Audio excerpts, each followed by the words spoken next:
हरे कृष्णा। आप सभी का हार्दिक स्वागत है। तो जैसे आप तुलसी महारानी के विषय में सुन रहे थे, तो तुलसी और शंखचूड़ का विवाह हो गया। तो जो शंखचूड़ है वो असुर कुल में उत्पन्न हुआ था। तो उसने क्या किया कि देव, सर्प, गंधर्व आदि जितने भी लोग थे सबको जीत लिया और एक तरह से ब्रह्मांड में हाहाकार मच गया। देवराज का इंद्र का पद छीन लिया। तो सबके सब देवता ब्रह्मा जी के पास गए और ब्रह्मा जी से प्रार्थना करी कि हे प्रभु, शंखचूड़ जैगिष्व ऋषि के आशीर्वाद के कारण बहुत शक्तिशाली हो गया है और शंखचूड़ के पास एक दत्तात्रेय भगवान का कवच भी था जो वो हमेशा अपने गले में धारण किया रहता था। उसके कारण उसे कोई जीत नहीं पाता था।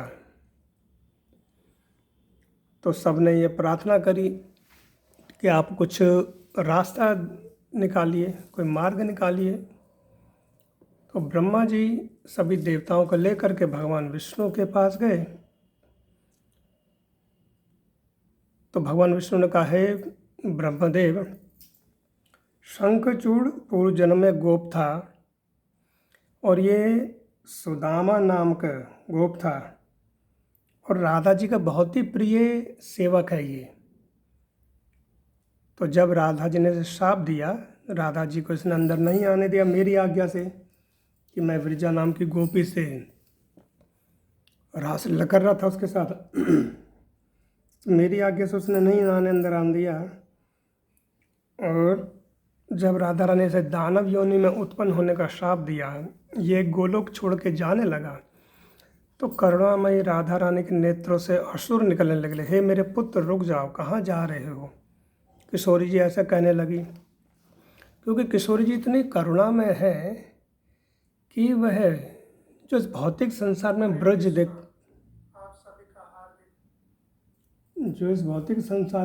देखते हैं, उस ब्रज में पशु पक्षी की योनि भी अगर किसी को किसी कारणवश प्राप्त हो जाती है तो क्या है कि राधा रानी उसे ब्रज क्षेत्र से बाहर नहीं करती। किसी अपराधवश या किसी कारणवश हमसे कोई त्रुटि हो गई तो हम वहाँ पर एक श्वान, कुत्ता, वानर या जो भी पशु योनि है वो प्राप्त हो जाएगी हमें। परंतु किशोरी जी ब्रज से कभी बाहर नहीं करती और जो ब्रज में देह त्याग करता है उसके ऊपर यमराज का अधिकार नहीं होता। उसको जो भी दंड देना होता है वह राधा रानी निर्धारित करती हैं और राधा रानी के माध्यम से जो वृंदा देवी है, वृंदा देवी मतलब तुलसी महारानी, तो इनका नाम वृंदा क्यों पड़ा इसके विषय में चर्चा करेंगे, परंतु किशोरी जी के बारे में बता रहे हैं। तो पशु पक्षी इस योनि में जीवात्मा को वह ब्रज में ही रखती हैं। तो तुलसी महारानी के विषय में जैसे चर्चा चल रही है, तो आगे बताते हैं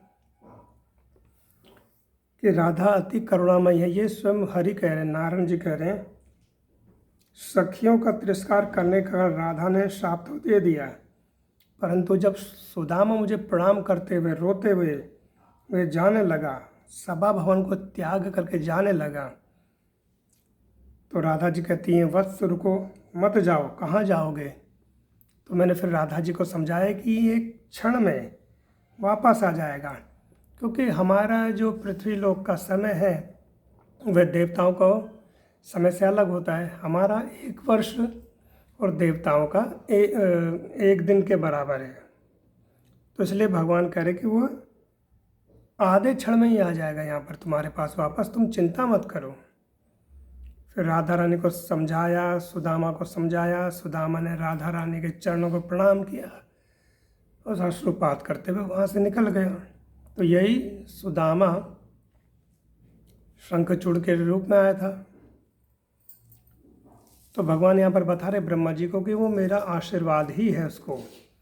और दूसरा, उसके जो पतिव्रता स्त्री है तुलसी, उसके कारण वह अभी तक बचा हुआ है जो अपराध कर रहा है, परंतु शीघ्र ही उसका मैं उद्धार करूँगा।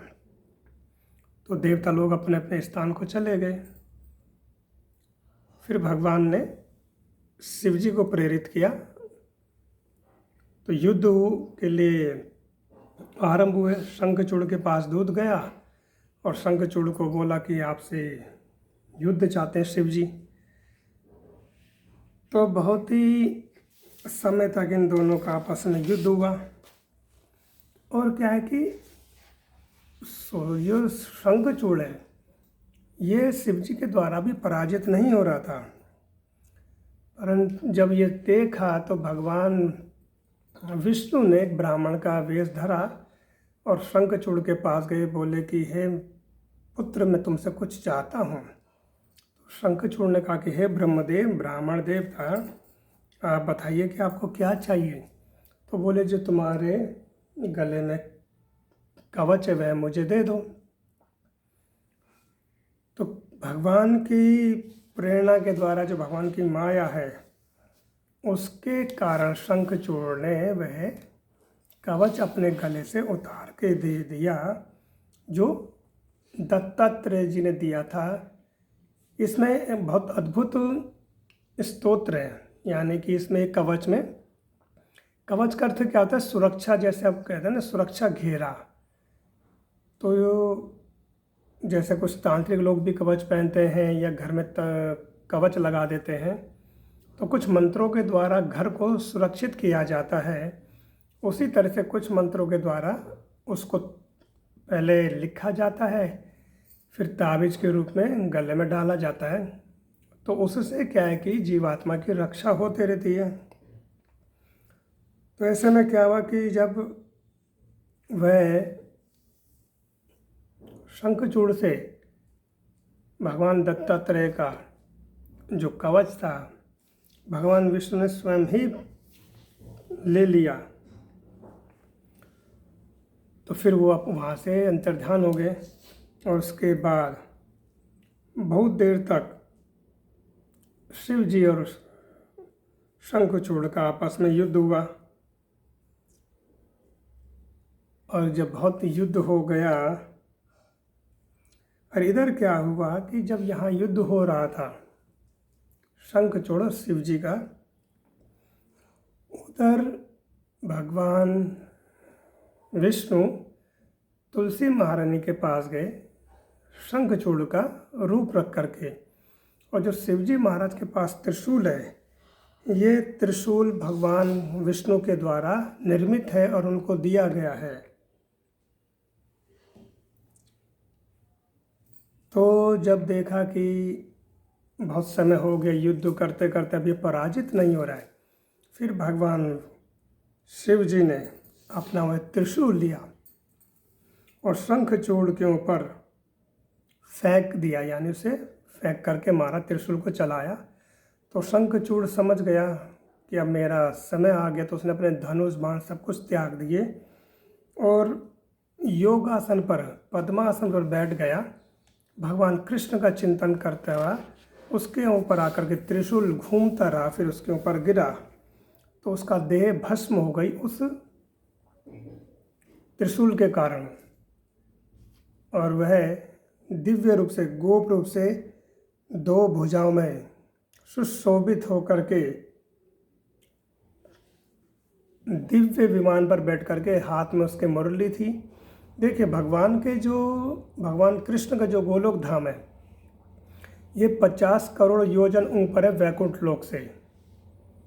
एक योजन में होता है 8 किलोमीटर। तो 50 करोड़ योजन कितना दूर होगा, ये सोचने वाला विषय है।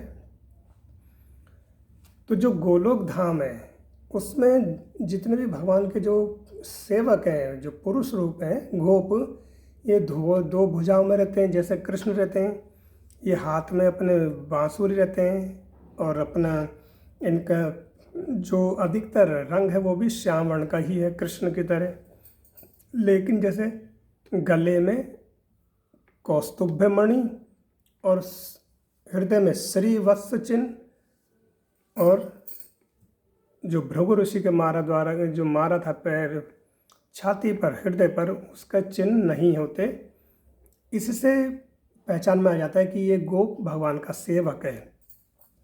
वैसे ही जो नारायण है भगवान विष्णु चतुर्भुज रूप में, इनके जो वैकुंठ लोक है इसमें जो सेवक है वो चतुर्भुज में रहते हैं, बिल्कुल भगवान नारायण के ही तरह लगते हैं। लेकिन इनके पास भी ये 3 चिन्ह नहीं होते, हृदय में श्रीवत्स चिन्ह और भृगु ऋषि के द्वारा मारा गया जो पाद प्रहार है वो चिन्ह, और कौस्तुभ मणि, ये तीनों इनके पास भी नहीं होती, भगवान विष्णु के या कृष्ण के पास रहती है।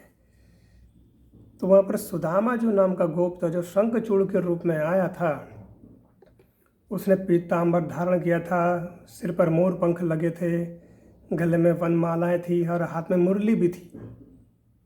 तो ये क्योंकि गोलोक धाम का था वो, तो विमान में बैठ करके वह चला गया गोलोक धाम। और इधर क्या हुआ, जब तुलसी महारानी देखा कि आज मेरे पति बड़े शीघ्र आ गए युद्ध करके, तो उनका हृदय हर्ष से भर आया। तो शंखचूड़ रूपी भगवान विष्णु ने बोला कि मैंने सभी देवताओं को पराजित कर दिया और मैं बहुत जल्दी आ गया हूँ। तो वहाँ पर उनका आपस में मिलन हुआ। तो तुलसी देवी को एक श्रम लगा, यानी कि कह सकते हैं उनका शारीरिक संबंध बने, तो तुलसी देवी को बहुत श्रम लगा या आनंद आया उनको। तो उन्होंने पूछा कि तुम कौन हो, तुम मेरे पति नहीं हो, तुम जरूर कोई छली हो, जल्दी बताओ अपना परिचय दो, नहीं तो मैं तुमको श्राप दे दूंगी।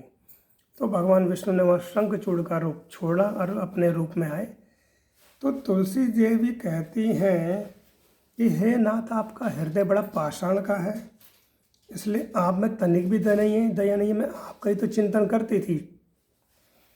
और आपने मेरे इस धर्म का, जो मेरा शरीर का धर्म है, ठीक है मैं आपको अपना वैसे पति मानती हूँ, लेकिन इस शरीर का पति तो शंखचूड़ था और पतिव्रता स्त्री हूँ, मैंने आज तक पर पुरुष का चिंतन भी नहीं किया, लेकिन आपने मेरा सत्वित्व भंग कर दिया।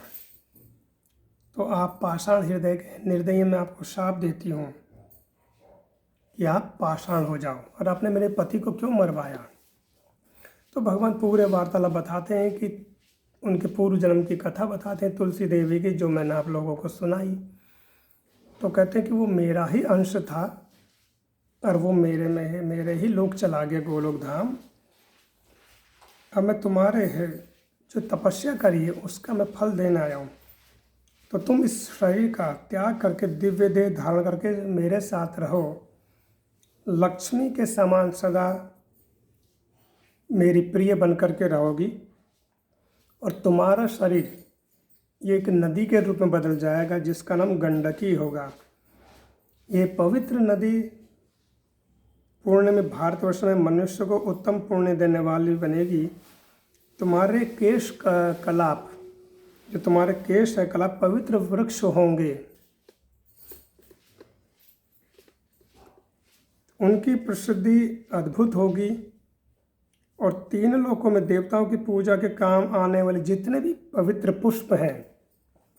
तो यहाँ पर भगवान विष्णु कह रहे हैं कि 3 लोक में, तो 3 लोक क्या है, प्राय अधिकतर हम लोग सोचते हैं कि 3 लोक शिव जी का लोक, ब्रह्मा जी का लोक या विष्णु का लोक, परंतु ऐसा कहा जाता है कि ये तीनों लोक अलग से एक तरह से, विशेष करके शिव लोक और भगवान विष्णु के लोक जो है वो दिव्य हैं। ब्रह्मलोक तक भी प्रलय हो जाती है, वो भी नष्ट हो जाता है, लेकिन 7 लोक नीचे के, 7 लोक ऊपर के, और ये जो पृथ्वी है इनको मिला के 3 लोक होते हैं, यानी कि तल, अतल, वितल, महातल, तलातल, रसातल, पाताल, सुतल, ये 7 लोक नीचे के हैं। और फिर बीच में हमारी पृथ्वी है, इसके ऊपर आता है पृथ्वी अंतरिक्ष लोक, जनलोक, तपलोक, भूलोक, महलोक, पितृलोक, स्वर्गलोक। तो ये 7 लोक नीचे के, 7 लोक ऊपर के, और इनको मिला करके जो पृथ्वी है ये 3 लोकों में आते हैं। इन 3 लोकों के स्वामी ब्रह्मा जी हैं, फिर ब्रह्मा जी के ऊपर भगवान विष्णु, इस तरह से है जो शिवलोक है। तो तीनों लोकों में जो देवताओं की पूजा के काम आने वाले हैं, जो पृथ्वी लोक में देवताओं के पूजने योग्य पुष्प हैं, उनमें सबसे पवित्र तुलसी आपकी प्रधानता मानी जाएगी। आप प्रधान रहोगे पुष्पों में और पत्तों में। तुम हमेशा मेरे सन्निकट रहोगे। तुलसी के वृक्ष सब पुष्पों में सर्वश्रेष्ठ होंगे। गोलोक वृजा नदी के तट, रास मंडल, वृंदावन, भूलोक, भांडीर वन, चंपक वन, मनोहर चंदन वन एवं माधवी केतकी, कुंद और मल्लिका के वन में तथा सभी पूर्ण स्थान में तुम्हारे पुण्यप्रद वृक्ष उत्पन्न होंगे